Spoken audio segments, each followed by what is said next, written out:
Jonathan and I started talking online, and it wasn't any time at all that we became friends. He told me he was from Australia, and I did hear an accent, and I thought it was pretty sexy. What I like about Jonathan is he's a very sensitive person. He does carry his heart on his sleeve. He is very emotional. There's something special about him that makes me love him. Jonathan he is a widower, has been for 5 years. He has a daughter who is 19 years old. She lives in England. I am in love with Jonathan. This is a picture of Jonathan. He had an evening that he went out with some of his friends. When I look into Jonathan's heart, I see a very kind person, very affectionate. I look at those lips and all I want to do is just kiss them.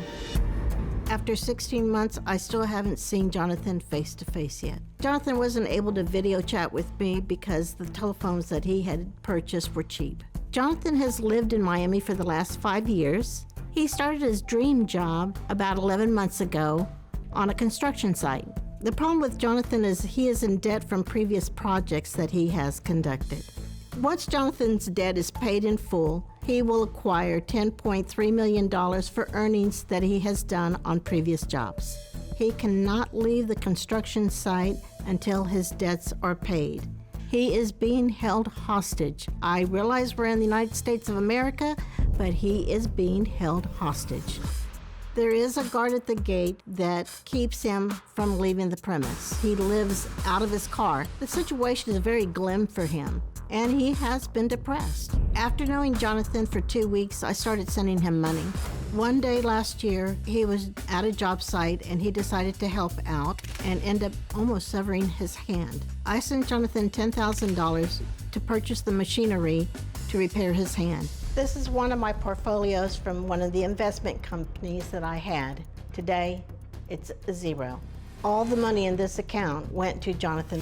The banks got upset and accused me of trying to finance terrorists. My boyfriend Jonathan is not a terrorist. There are 4 banks that refuse to do business with me any further because of fraudulent activity. Since I've been kicked out of the banks, I have sent Jonathan over $200,000 in cryptocurrency. It's fast, easy, and nobody asks any questions, and there's not supposed to be a trace on it. Over the past year and a half, I have sent him almost $1 million. Hands down, my niece Jane, she is being scammed. I wrote Dr. Phil because he's the only one that can help her. I'm a huge Dr. Phil fan. I've been watching him for 20 years. Nancy, she's being scammed by someone calling themselves Sean Carter. I have tried my best to talk to Jane. She won't listen.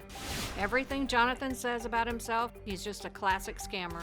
We speak every single morning to each other. That's our time together. He says, I'm going to spank you, and we have a little thing. Oh yeah, I'm such a bad girl. Go ahead, spank me. One thing about Jane is she's very much into signs. Jane believes that the day that she met Jonathan is significant because it's the same day she met her husband. I do believe that I received a sign from Gary because Jonathan and I met the same day that Gary and I had our first date. And I just feel that Gary's saying it's okay. Jane has also sent Jonathan money. From what I can find out, Jane has sent Jonathan $60,000. I have no idea how much Jane has sent this man. I have no idea.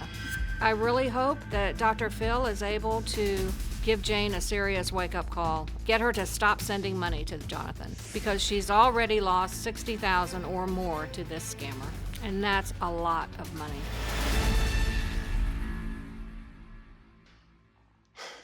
You really care about Jane.